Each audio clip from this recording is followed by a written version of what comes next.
ओम सर्वमंगल मांगल्ये शिवे सर्वार्थ साधिके शरण्ये त्र्यंबके गौरी नारायणि नमोस्तुते।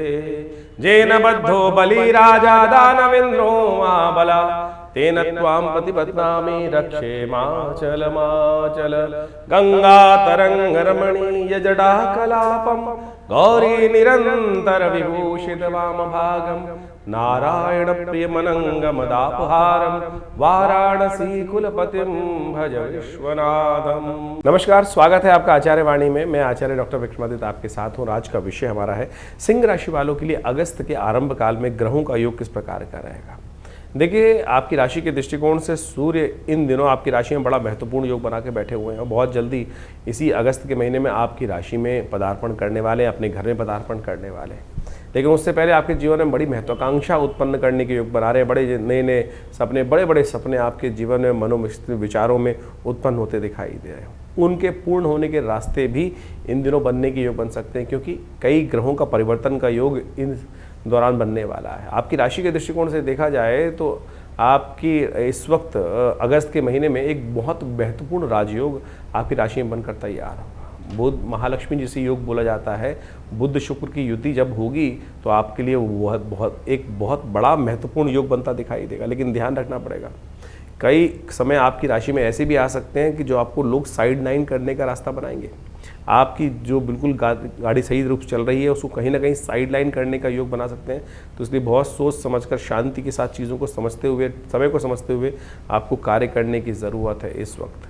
तो आपकी राशि के दृष्टिकोण से कब, कहाँ, किस प्रकार का समय बनने वाला है वो आप समझ लीजिए। सबसे पहले हम बात कर लेते हैं 1 अगस्त की शुक्रवार का अवसर, अष्टमी तिथि विद्यमान है और ग्रह नक्षत्र के दृष्टिकोण से समझें तो ग्रहों का योगायोग इस दौरान आपकी राशि से बहुत महत्वपूर्ण बन रहा है। लाभ के योग बन रहे हैं। समय आपके लिए विशेष तौर पर बढ़िया है। बिल्कुल इसको सही रूप से यदि काम करेंगे, थोड़ा स्वार्थी बनकर चीज़ों को करने का प्रयास करेंगे तो आपके लिए वारे न्यारे करने का समय बनता दिखाई दे रहा है। लोगों की बातों में मत आइएगा। 2-3 दिन खास तौर पे इस बात का ध्यान रखें तो चीज़ों को आप बिल्कुल अपने लिए अच्छे से कर पाएंगे। दुर्गा अष्टमी है, सावन के समय में सुंदर शुक्ल पक्ष की अष्टमी का योग बन रहा है। भगवान शिव पार्वती दोनों का सुंदर स्तवन करने का अवसर है।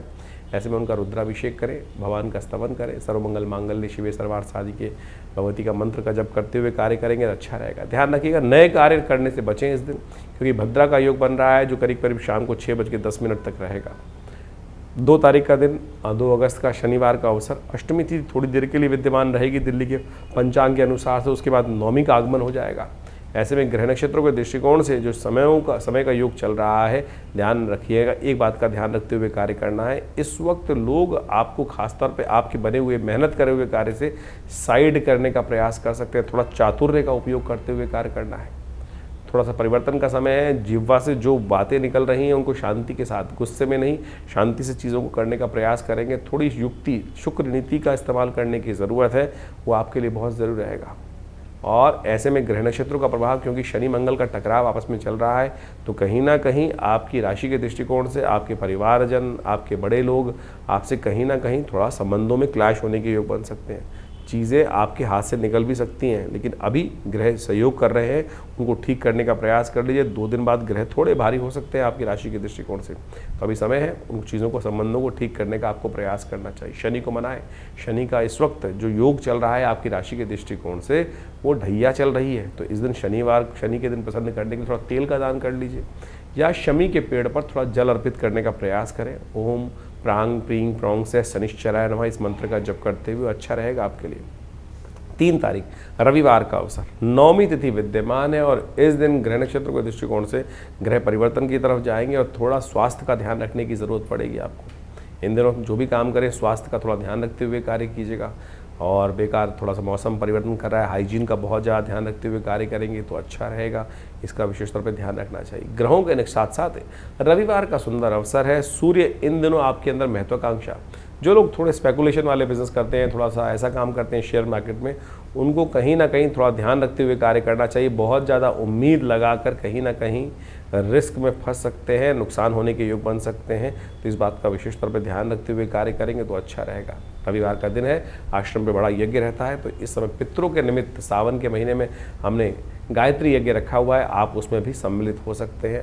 और भंडारे में सुंदर व्यवस्था रहेगी। आप सब यज्ञ के बाद भंडारे में सुंदर कार्य में जुड़े, अच्छा रहेगा आपके लिए। 4 तारीख सोमवार का अवसर, इस दिन सावन का चतुर्थ सोमवार का सुंदर योग बन रहा है। दशमी तिथि और एकादशी तिथि का सुंदर योग बन रहा है। करीब करीब दिल्ली के पंचांग के अनुसार से, दिल्ली के रेखांश पे बात करें तो 11 बज के करीब 40 मिनट के बाद से एकादशी का पदार्पण हो जाएगा। तो हरि और हर दोनों का सुंदर उपासना का सुंदर दिवस है। चतुर्थ सोमवार है।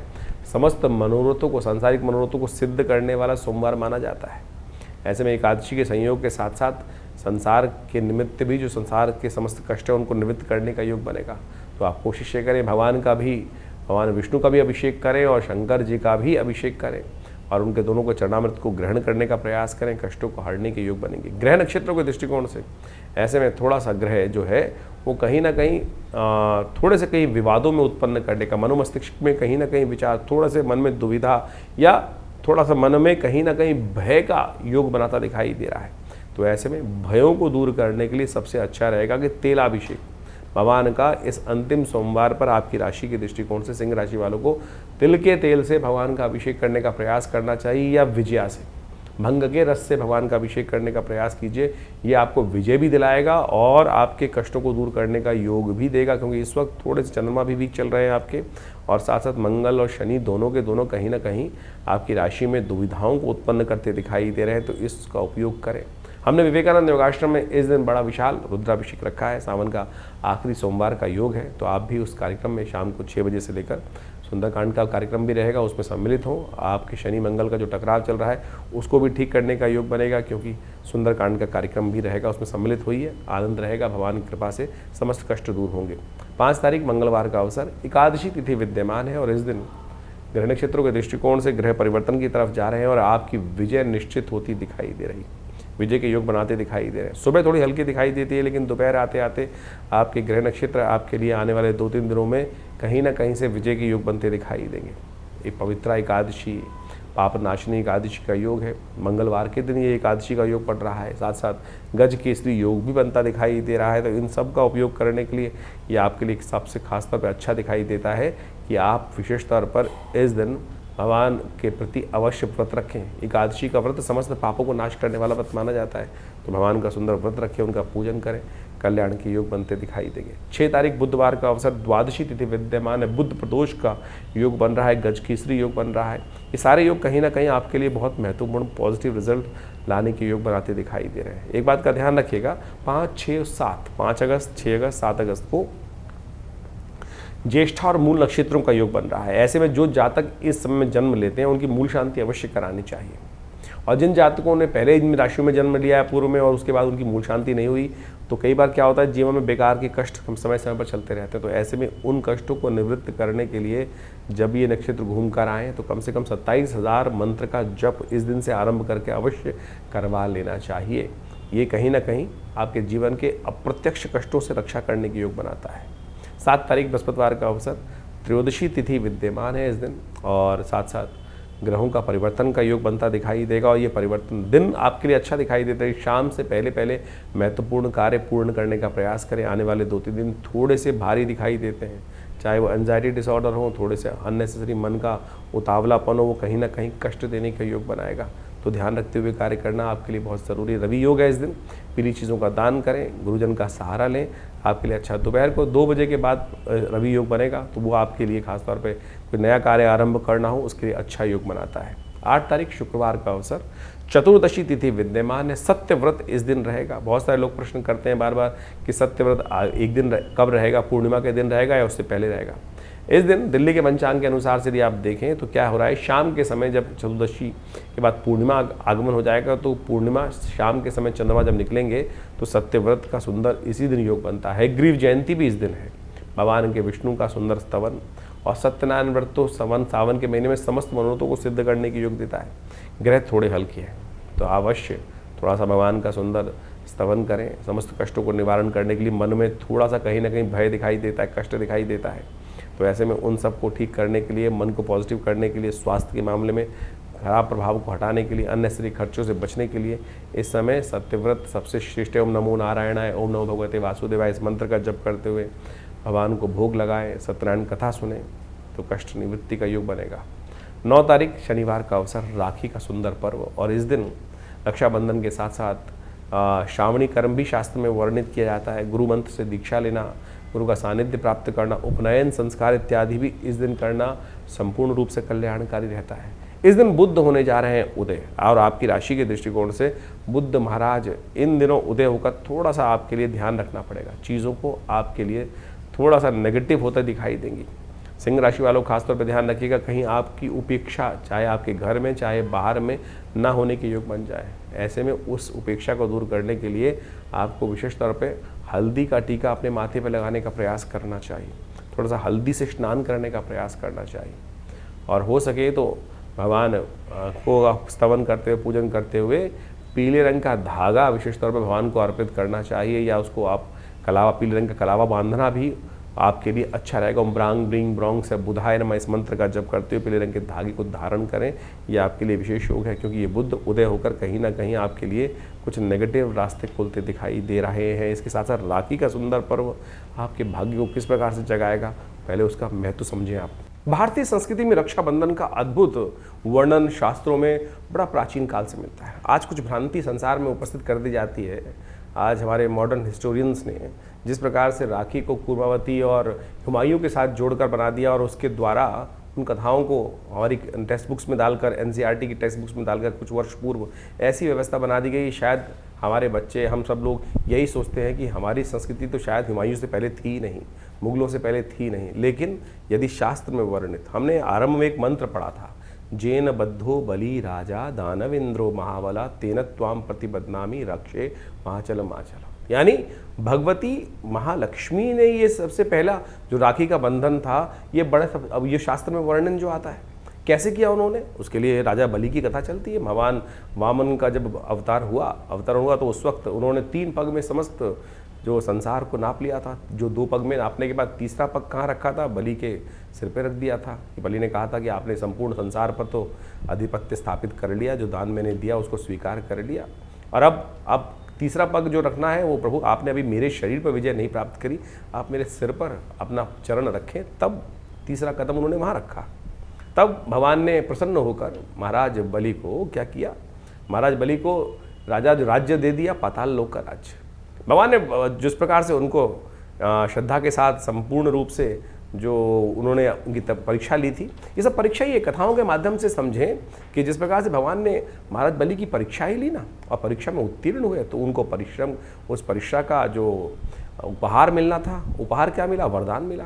तो महाराज बलि ने भगवान से वरदान में ये मांगा कि भगवान, मैं, आपने मुझे पाताल लोक दे दिया, लेकिन मेरी एक इच्छा है, आप भक्त पर कृपा करें कि आप जब भी मैं उठूं तो मेरे को सबसे पहले आपका ही दर्शन हो।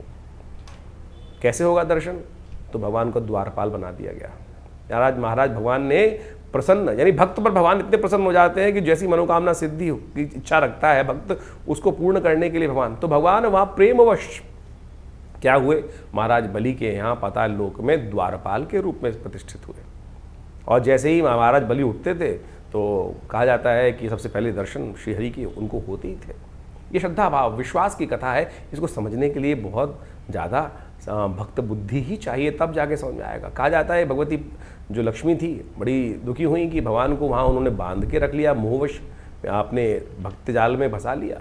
तो भगवती ने क्या किया, वहाँ जाकर महाराज बलि के समक्ष उपस्थित हुई और उनको इस श्रावणी कर्म करते हुए, इस जो सावन का महीने की पूर्णिमा के तिथि के दिन वहाँ जाकर उनको रक्षाबंधन बांधा। अब रक्षाबंधन बांधा जाता है तो बहन को कुछ ना कुछ देने की परंपरा है और वचन दिया जाता है। तब उन्हें कहा, जेन बद्धो बलि राजा दानवेंद्रो महाबला। तो ये विशेष तौर पर रक्षा सूत्र भी है और साथ साथ बहन के साथ भाई का प्रेम भी है। तो महाराज बलि ने जिस प्रकार से बहन को कुछ देने को मांगा, तो भगवती महालक्ष्मी ने क्या मांगा कि आप मेरे पति को छोड़ें यहाँ से आप। तो वहाँ से भगवान पुनः वापस भगवती लेके चली गई। तो यानी ये परंपरा, ये कथा का माध्यम हम आपको समझाने का प्रयास कर रहे हैं। तो इस भ्रांति को हटाएं। शास्त्र बड़े ही वृहद वर्णित हैं, इन सब चीज़ों अनादिकाल से परंपरा रही है, लेकिन हमारी संस्कृति को जिस प्रकार से तोड़ने का कार्य किया वो बहुत गलत लोगों ने, और हम उसको समझ में नहीं पाते हैं। पौराणिक काल से इन कथाओं के माध्यम से हमको समझ में आता है। इसके अलावा और समझें, ये केवल भाई बहन का बंधन नहीं है। बहुत सारे लोग तो केवल भाई बहन को जिस प्रकार से कह देते हैं, नहीं, ये विजय का संकल्प है, ये संकल्प बुद्धि का चमत्कार है कि हम संकल्पबद्ध होकर, इंद्राणी ने इंद्र को भी रक्षा सूत्र बांधा था। जेन बद्धो बलिराज दानवेंद्र महावत्यनो, जो इंद्र ने विशेष तौर पर, इंद्र जब युद्ध में लगातार हार रहे थे तो इंद्राणी ने संकल्प कर कर, यज्ञ कर कर एक रक्षा सूत्र इंद्र के हाथ में बांधा कि ये मेरा संकल्प है, ये मेरी सतीत्व का संकल्प है कि इसको बांध के जाओ, इस रक्षा सूत्र को। ये राखी जो है वो रक्षा सूत्र है। ये ब्राह्मण अपने शिष्यों को बांधते हैं, गुरु अपने शिष्यों को बांधते हैं। तो इसके द्वारा जो आप पूजा कर्म इत्यादि करते हैं तो उसमें सबसे पहले कर्म के आरंभ करने से पहले वो हाथ में जो रक्षा सूत्र बांधा जाता है वही तो वास्तविक तौर पर राखी है। आज हमको इन शास्त्रों को समझना चाहिए और ये चमत्कारी काम करता है। ये आपका संकल्प है, इसको मंत्र से सिद्ध कर कर ही धारण करने का प्रयास करना चाहिए। तो हम आपको इन सब सिद्धांतों को समझाने का प्रयास कर रहे हैं, तो आप इस पे विश्वास जगाएं। ये केवल परंपरा नहीं है, बहुत सारे लोग परंपरा के अनुसार, इस बार तो बड़ा सुंदर योग ऐसा बन रहा है कि भद्राव है ही नहीं पृथ्वी पर, तो आप आनंद भाव से किसी वक्त भी इन समस्त कर्मों को करने का सुंदर योग बना सकते हैं। भगवान का सुंदर स्तवन करें और उसके बाद भाई और बहन के सब संबंध, जो परिवार के संबंध है, उनको बहुत आनंद के साथ समझाते हुए इस कर्म को करें। कल्याण के सुंदर योग बन सकते हैं। तो सिंह राशि वालों, अभी आपने समझा कि आपकी राशि के दृष्टिकोण से राखी का क्या महत्व है, तो अब समझे राखी कैसे आपके लिए लकी हो सकती है। इन दोनों ग्रहों का जो प्रभाव है वो आपको खासतौर पर समझना चाहिए। ऐसे में राशि के दृष्टिकोण से आपके लिए विशेष तौर पर गुड़ से बनी हुई जो मिठाइयाँ हैं और ख़ासतौर पे लाल रंग की राखी है, यानी लाल कलावा, लाल कलावे में आपके लिए सबसे श्रेष्ठ ये रहेगा कि मूंगा युक्त या विशेष तौर पे एक पोटली में, पुराने ज़माने में जो राखी चलती थी ना, आज की तारीख में तो आप समझें कि बाज़ार से हम सब कुछ ले आते हैं, लेकिन पुराने ज़माने में क्या होता था कि हम जो एक 5 चीज़ों को मिलाकर राखी बनाई जाती थी, उसमें औषधियों को विभिन्न रूप से डाला जाता था, चाहे वो दूरवा हो, चाहे वो हल्दी हो, चाहे वो कौड़ी हो। तो इस वक्त आपकी राशि के दृष्टिकोण से सबसे अच्छा रहेगा कि लाल रंग के रत्न का उपयोग करते हुए, लाल रंग के या कपड़े का उपयोग करते हुए गुड़ युक्त, थोड़ी सी हल्दी युक्त बनाकर राखी को, यदि आप रक्षाबंधन को भाइयों को बांधेंगे या बंधवाएंगे आपकी राशि के दृष्टिकोण से, ये संपूर्ण रूप से आपके लिए कल्याण का योग बनता दिखाई देगा। ऐसे में लाल वस्त्र का धारण करना आपकी राशि के दृष्टिकोण से भाग्य में उन्नति का योग बनाता दिखाई दे रहा है।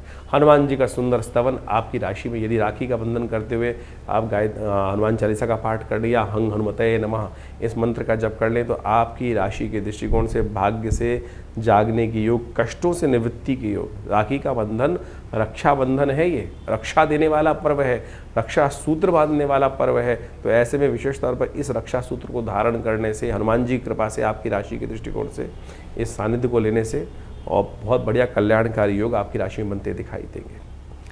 10 तारीख का दिन, समझ लीजिए ग्रहों का योग क्या कह रहा है, रविवार का अवसर है और इस दिन भाद्रपद मास आरंभ हो रहा है। भगवान सुंदर कृष्ण की उपासना करने का दिन आरंभ हो रहा है और गृह नक्षत्र आपकी राशि में गजकेसरी योग का निर्माण भी करते दिखाई दे रहे हैं, जो आपके लिए नई एक चीज़ को उदय करता दिखाई देगा, विचारों को पॉजिटिव करता दिखाई देगा, नया रास्ता दिखाने के योग आपकी राशि में बनते दिखाई देंगे। तो ग्रहों का जो ये प्रभाव जो आपने अभी समझा, आपकी राशि के दृष्टिकोण से किस प्रकार का योग बन रहा है, जो परिवर्तन का समय इस वक्त चल रहा है, शनि मंगल का टकराव चल रहा है, शनि वक्री चल रहे हैं, बृहस्पति और शुक्र की युति चल रही है, इन सब का प्रभाव वर्तमान में हर व्यक्ति के दृष्टिकोण से अलग अलग पड़ रहा है। मूल जन्मपत्री राशि के दृष्टिकोण से इस बात को हमें समझना चाहिए कि ऐसा नहीं है कि हर राशि वाले के लिए, जैसे जिस राशि का जो ग्रह योग बन रहा है वो हर राशि वाले के लिए उसी प्रकार का ही बनेगा, ऐसा नहीं हो सकता है। क्यों नहीं हो रहा है इस प्रकार से? बहुत सारे बात लोग व्यंग्यात्मक तौर पे करते हैं कि 12 राशि के दृष्टिकोण से ये परिवर्तन का प्रभाव तो हर व्यक्ति के साथ ऐसे ही होगा। नहीं, आपकी मूल जन्मपत्री में ग्रहों की युति किस प्रकार से है, आप ये मान के चले कि किस प्रकार का योग बन रहा है। इसको ऐसे कैटेगराइज कर लीजिए कि एक स्पेसिफिक ब्लड ग्रुप का व्यक्ति है, क्या जब कोई बीमारी आ रही है, मौसम के अनुसार परिवर्तित हो रही है, कि सब लोग उसी के अनुसार से बीमार हो रहे हैं, क्या? ऐसा नहीं होता है। तो आपकी मूल जन्मपत्री, आपकी मूल जो आप प्रकृति है वो किस प्रकार की है, उसका प्रभाव किस प्रकार से है, कौन इम्यून स्ट्रांग है, कौन इम्यून वीक है, तो उसका प्रभाव उस हिसाब से होता है। तो इसी प्रकार से ज्योतिष के दृष्टिकोण से इस बात को हमें समझना चाहिए कि परिवर्तन के योग बन रहे हैं। वर्तमान में ट्रांजिट के प्लैनेट के दृष्टिकोण से हमने आपको राशि के दृष्टिकोण से वो बताया, इंडिविजुअल आपकी जन्मपत्री में क्या प्रभाव पड़ रहा है उसको अच्छे से आपको समझना चाहिए। दशाएं, अंतरदशाएं, ग्रहों का प्रभाव, कौन से ग्रह आपके जन्म में पूर्व अर्जित कर्म के अनुसार से किस प्रकार के योग आप बनाकर बैठे हुए हैं और कैसे उसमें परिवर्तन लाने के योग बन रहे हैं। तो ग्रहों की गोचर ये आपको अच्छे से समझाने का प्रयास करती है। और जल्दी जल्दी यदि आप परिवर्तन का रास्ता देखना चाहते हैं, प्रभाव देखना चाहते हैं, तो उसको सही से समझकर यदि आप कार्य कर लेंगे तो बहुत अच्छे से परिवर्तन के योग बन जाते हैं। तो इस समय जो ग्रहों का योगा योग चल रहा है उसका प्रभाव भी आपने समझ लिया है। हमने आपको भी बताया था कि शनि मंगल का जब टकराव चलता है आपस में तो मन में कहीं ना कहीं द्वेष उत्पन्न होता है। इसके लिए अलग से जो वीडियो बनाया था उसको जाके समझ लीजिएगा। तो जो 3-4 महीने का योग है वो अंतर द्वंद्व से बचते हुए कार्य करने का प्रयास करना है। शनि मंगल का जब टकराव होता है तो क्या होता है, द्वंद्व उत्पन्न होता है। बृहस्पति शुक्र की युति जब चल रही होती है तो मानसिक तौर पर व्यवस्था ऐसी बनती है कि इधर जाऊं कि उधर जाऊं, द्वंद्वात्मक स्थिति मनोमस्तिष्क में विचारों की उत्पन्न होती है। एक रास्ता इधर से, एक रास्ता इधर से, उसमें कौन सा चुनना है उसके लिए हमें निष्कर्ष पे पहुंचना होता है और ज्योतिष वही निष्कर्ष बताता है। अब आप ऐसा समझें, आप इसको इस प्रकार से बहुत अच्छे से उदाहरण हम दे के समझाते हैं कि गूगल ने आपको रास्ता दिखा दिया। आजकल गूगल मैप्स का हम देखते हैं और उसके बाद भी ये थोड़ी गूगल पकड़कर आपको उसी प्रकार से ले जा रहा है कि नहीं इस पे जाना है, कहीं और नहीं जाना है। वो तो आपके हाथ में, चुनाव आप कौन सा कर रहे हैं। सामने आपके सामने मार्ग प्रशस्त है, ज्ञान आपके सामने दिया हुआ है, उस ज्ञान पर आप चलना चाहते हैं या नहीं चलना चाहते, वो चुनाव आपके जीवन में आपको दे दिया गया है। जैसे कहा गया ना, अवश्यमेव भोक्तव्यम कृतम कर्म शुभाशुभम। परमात्मा हम लोग के मन में आती है कि परमात्मा हमको गलत रास्ते पे जाने ही क्यों देता है। परमात्मा ने आपको जन्म देने के बाद, प्रकृति ने आपको जन्म देने के बाद खुली छूट दे दी, ज्ञान भी साथ साथ दे दिया। देख भाई, ये करेगा तो इसका प्रभाव ये होगा और ये करेगा तो इसका प्रभाव ये होगा। ये शास्त्र से समझ में आता है, उदाहरणों से समझ में आता है। निष्कर्ष जो शास्त्र में कथाएं हैं, कथानक है, जो विभिन्न पुराण इत्यादि में कथानक है, उसके द्वारा हमें समझ में आता है कि ये करेंगे तो उसका नेगेटिव प्रभाव होगा, उसके अनुसार से हमारा भविष्य भी बदलेगा और प्रारब्ध के दृष्टिकोण से जो हमारे जीवन में आगे बनकर आएगा उसका नेगेटिव इफेक्ट होगा। तो उसी प्रकार से ज्योतिष विज्ञान आपको नेत्र के माध्यम से ये दिखाने का प्रयास कर रहा है कि भाई इस चीज़ों में आगे चलने से ये इसका प्रभाव आपके जीवन में उत्पन्न हो, फिर आप चुनाव करें कौन सा चीज़ करें। और बहुत सारे लोगों के मन में एक भाव होता है कि हम उपाय जो करते हैं उसका प्रभाव होता है, नहीं होता। क्यों नहीं होता उपाय का प्रभाव? हजारों लोगों के जीवन में परिवर्तन का योग बनता है। हम तो नित्यपति देखते हैं, जब प्रार्थना, अनेक प्रकार के शास्त्र में वर्णित उपाय, चाहे वो किसी प्रकार के भी हों, जिस शास्त्र जिसका अनुभव, जिस विद्वान का अनुभव हुआ, उन्होंने वो उपायों को शास्त्र में वर्णित किया, उनका प्रभाव बिल्कुल होता है। हर एक्शन का कुछ ना कुछ रिएक्शन है ही, इस बात को हमें समझना चाहिए। तो शास्त्र में अनेक मनोकामनाओं की सिद्धि करने के लिए जो रास्ते बताए गए हैं वो समस्त आपके जीवन में कल्याण का योग देते हैं। इस वक्त तो सावन का सुंदर महीना चल रहा है, कुछ ही दिन बाकी हैं सावन के महीने में। कोशिश ये करें भगवान की शरणागति प्राप्त करने का प्रयास करें।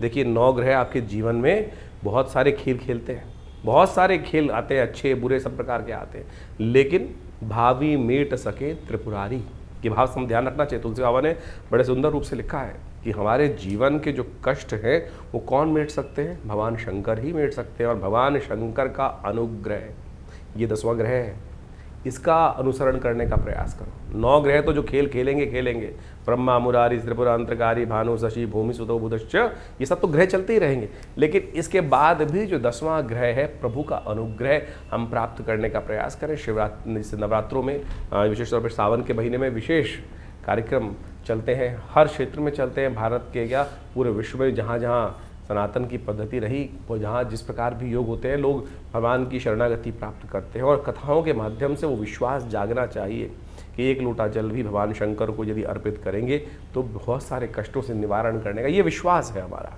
ये संस्कृति का विश्वास है। और ये अनुभव भी है कि भगवान समस्त कष्टों को हर लेते हैं। जैसे दूध अगर डालेंगे भगवान शंकर पुष्टि के योग बनेंगे।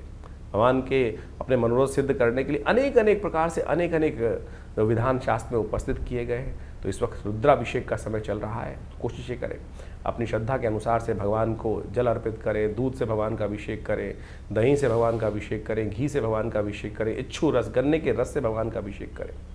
और बहुत सारे अनेक प्रकार के जो शास्त्र में वर्णन जो किया है जिन प्रकार की पद्धतियों को, उन सब चीज़ों को कर लेने से बहुत बढ़िया अद्भुत प्रकार के योग कर्म के द्वारा वो योग बना सकते हैं आप। तो इन सबको समझें। हमने विवेकानंद योगाश्रम में पूरे सावन के महीने में नित्य प्रति रुद्राभिषेक रखा, बहुत सारे लोगों ने उसमें भाग लिया। लोगों ने अपने मनोकामना सिद्धि के लिए अपने अपने अनुसार से उसमें समर्पण संपूर्ण साथ देकर उस कार्य को किया। कुछ दिन और शेष बाकी हैं। शुक्ल पक्ष का अंतिम समय चल रहा है, जिसमें बड़ी श्रद्धा के साथ बड़े उत्सव, कृष्ण पक्ष से ज़्यादा शुद्ध माना जाता है शुक्ल पक्ष। क्योंकि चंद्रमा गति को प्राप्त वृद्धि की तरफ जा रहे होते हैं। जो पूर्णिमा के दिन सुंदर योग बनता है, श्रावणी कर्म उपाकर्म, उसी दिन तो अमरनाथ में जल चढ़ता है। तो कोशिश ये करें श्रद्धा के साथ भगवान के इस सुंदर मास में संपूर्ण रूप से भगवान के प्रति समर्पण करने के लिए आप विवेकानंद योगाश्रम में आ सकते हैं। जो 2 सोमवारों का सुंदर योग रहेगा, तीसरा चौथा सोमवार, जो चौथा सोमवार का योग बन रहा है, उसमें अवश्य भगवान के श्री चरणों में उपस्थित होकर आश्रम में जो प्रतिष्ठित बड़े विशाल भगवान शंकर के श्री विग्रह, फेसबुक पर जाकर आप हमारे उस कार्यक्रम को डेली लाइव भी देख सकते हैं। जो हमारा फेसबुक है आचार्य वाणी आचार्य विक्रमादित्य, उसमें हम लाइव डेली उस पूजा को दिखाते हैं, कराते हैं। आप सब भी उस दिव्य रुद्राभिषेक कर्म में सम्मिलित हो। भगवान का सुंदर रुद्राष्टाध्यायी के द्वारा जो स्तवन चलता है और उनका पाठ चलता है, उनका जलात्मक दुग्धात्मक अनेक प्रकार से औषधियों से जो अभिषेक चलता है, उसमें सम्मिलित होकर भगवान के प्रति अपनी श्रद्धा के समन को अर्पित करें। और रविवार वाले कार्यक्रम में तो आप सब सदा आमंत्रित ही रहते हैं, उसमें आप आएँ। दिल्ली में ये विवेकानंद योगाश्रम जमनाबाद लक्ष्मी नगर क्षेत्र में स्थित है और पूरा एड्रेस हमारे फ़ोन नंबर से संपर्क साध सकते हैं। हमारी जो वेबसाइट है आचार्यविक्रमादित्य.com, उस पर भी जाकर संपूर्ण जानकारी लेने का योग बना सकते हैं। धन्यवाद, नमस्कार।